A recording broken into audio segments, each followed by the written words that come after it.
It's not often that two competing brands, both owned by the same parent company, offer two mainstream options that are priced, powered, and sized basically the same. Cannibalization, as some business minds would call it, but that's the Hyundai Motor Group's problem, not yours.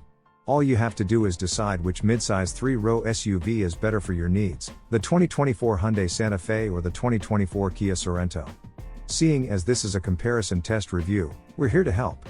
The recently revamped 2024 Santa Fe, for this test in dressed up in its luxury-leaning calligraphy track trim, and the 2024 Sorento X Pro SX Prestige, also decked out in its best studs, both are optioned with all-wheel drive, use the same 8-speed dual-clutch automatic transmission, and are powered by the same 2.5-liter turbocharged 4-cylinder engine. Both engines make 311 pounds-to-foot of torque, though the Hyundai produces a claimed 277 horsepower and the Kia puts down 281. Trust us, you won't be able to tell the difference from the driver's seat. They have the exact same wheelbase, as well, though the Sorento's X Pro trim does come with 1.2 inches more ground clearance than the Santa Fe's 7.0 inches. Cargo volumes are similar, too, with the Santa Fe pulling ahead of the Sorento by a few cubic inches here and there. Finally, the Sorento can tow up to 4,500 pounds, while the Santa Fe can only haul 3,500 in all. Santa Fe's in calligraphy trim are fitted with 21-inch wheels, black roof rails, second-row captain's chairs, a 12-speaker Bose premium audio system, a head-up display, quilted door panels, and a two-tone leather-wrapped steering wheel among the premium standard features. Kia's X Pro is an adventure-ready trim that was just added as an option for the 2024 model year Sorento. It gets 17-inch wheels wrapped in big sidewall BF Goodrich all-terrain tires, increased towing capacity, as noted above, earth tone interior colors, and imitation wood cabin trim. The SX Prestige adds retractable rear door sunshades, a 14-way powered driver's seat, heated and ventilated front seats, and a powered tailgate. Both SUVs also come with the Hyundai Group's top-shelf Highway Driving Assist 2 adaptive cruise control system with assisted lane changes. The Sorento has been wearing a version of Kia's latest corporate fascia since this generation's debut 4 years ago.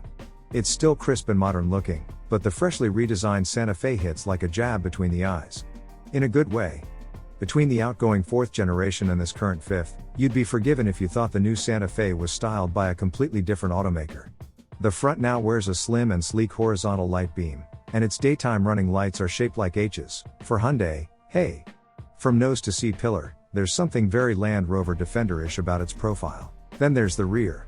It's polarizing, thanks in large part to the low taillight positioning that some on staff believe makes the entire back end look bulbous, unbalanced, and ungainly. The taillights themselves are H-shaped like dog bones, which some also found to be off-putting. One thing's for sure, the Santa Fe has an undeniable style to it, whether you like it or not.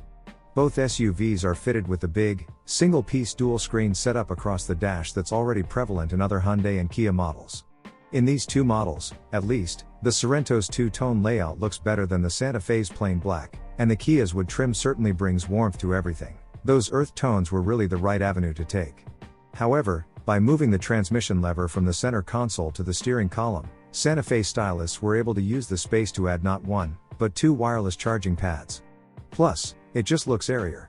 And the climate controls and radio are far easier to figure out and use in the Santa Fe because you don't have to toggle between the two on the lower screen as you do in the Sorento. In the second row, the captain's chairs employed by the pair have the same seat comfort. Third row roominess across both isn't the most generous, but the Santa Fe adds climate vents back there, while in the Sorento, there aren't any. Behind the wheel, the Sorento is relaxed and agreeable. It has plenty of power and torque to get up to speed, though you'll hear that engine work, and remain there. But its slightly higher ride height and all-terrain BF Goodriches work against it some, as the ride quality is a little jittery and you can hear the tires humming against the road. However, note that this is the more rugged version of the Sorento, so these criticisms are to be expected. At low speeds, the steering can be vague and loose, but it becomes much more accurate once you pick up the pace. In our Figure 8 test of the Sorento, we noted its excellent handling, with very little understeer if you don't drive it too hard.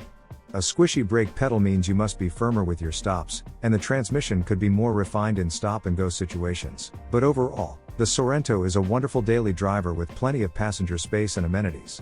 We also want to send a shout out to the Sorento's version of Highway Driving Assist 2, the previously mentioned Advanced Driver Assist Cruise Control System. With the addition of automatic lane change, it's truly a standout suite of driver aids. It keeps the vehicle perfectly centered in the lane, manages speed with moving traffic in a calm way, slows down subtly around corners, and is easy to engage and disengage. But despite the Sorento's strong points, everything in the Santa Fe just feels newer. There's no other way to say it. The throttle was more responsive, the transmission smoother, the brakes better, and the ride more comfortable. Oh, and the handling is improved over the Sorento, thanks in part to the different rim and tire package and lower ride height. Under aggressive driving, 2 of our test drivers reported a long travel, delayed reaction brake pedal, so that's something to keep in mind. Otherwise, vehicle dynamics are good with no other adverse characteristics. The only major demerit against the Santa Fe was, strangely, surrounding its cruise control. It also uses highway driving assist too with assisted lane changes, but rather than steady itself in the middle of the lane like the Kia so flawlessly did, the Santa Fe's system wandered some between the lines. A couple of times, it brought us so concerningly close to the center double yellow that we were forced to seize control again. For this, we recommend maybe using the adaptive cruise without the lane centering function. The Santa Fe came out on top without much contest, yet we reiterate both cars are excellent at what they do and, on their own, would satisfy any buyer. But seeing how similarly set up and priced they are, the Santa Fe is a better place to park your money. Most everything about it, short of its strange driver assist behavior, which could have been unique to this vehicle, and brake pedal operation, feels newer and more polished. Keep in mind that the Sorento came out in 2021 and is thus riding around on 2021 tech. The all-new 5th generation Santa Fe made its debut last year for the 2024 model year, so everything about it is brand spanking new. It's funny, after spending back-to-back time in both SUVs, the Santa Fe feels like what a Sorento refresh would almost certainly be. We'll likely see soon enough.